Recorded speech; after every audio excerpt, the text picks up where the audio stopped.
Welcome to ABN Digital Exclusives.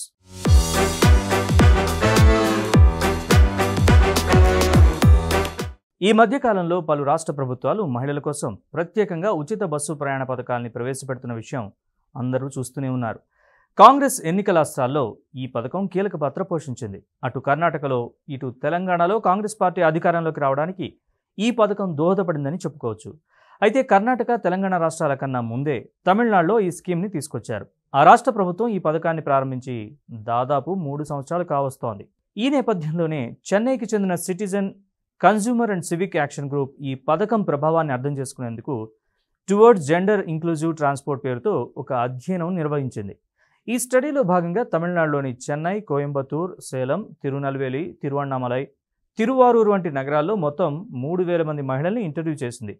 ఈ స్కీమ్ని ప్రవేశపెట్టినప్పటి నుంచి ఈ 6 నగరాల్లో బస్సుల్లో ప్రయాణించే మహిళల సంఖ్య గణనీయంగా పెరిగిందని ఈ అధ్యయనం పేర్కొంది. ఫలితంగా ఇతర రవాణా మార్గాలైన పారాట్రాన్సిట్, ప్రైవేటు వాహనాల వినియోగం తగ్గిందని తెలిపింది. ఈ పథకం వల్ల సగటున మహిళలు నెలకు సుమారు 800 రూపాయలు ఆదా చేస్తున్నారని క్యాగ్ అధ్యయనం వెల్లడించింది. ఇలా ఆదా అవుతున్న డబ్బులు కుటుంబ అవసరాలు, విద్య, ఆరోగ్య సంరక్షణకు వెళుతున్నాయని, ఇది కుటుంబంతో పాటు సమాజానికి మెరుగైన ఫలితాలు అందిస్తోందని పేర్కొంది. ఈ అధ్యయనాన్ని MTC managing director doctor Albi John Varghese స్వాగతిస్తూ, ఈ పథకం మహిళలకు ఎంతో ఉపయోగపడుతోందని, ఎందుకంటే వారిలో చాలామందికి వ్యక్తిగత వాహనాలు లేవని తెలిపారు.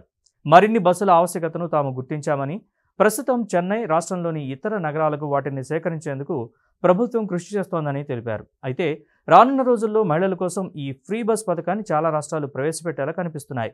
మహిళల ఓట్లు పట్టుకోవడంలో ఇది కీలకమయ్యేలా ఉంది. అయితే సగటున ఒక మహిళ 800 రూపాయల ఖర్చుని తగ్గించేందుకు ఆయా ప్రభుత్వాలకు వందలు, వేల కోట్ల ఖర్చు చేయడం ఎంతవరకు సమంజసమని పలువురు పెదవి విరుస్తున్నారు.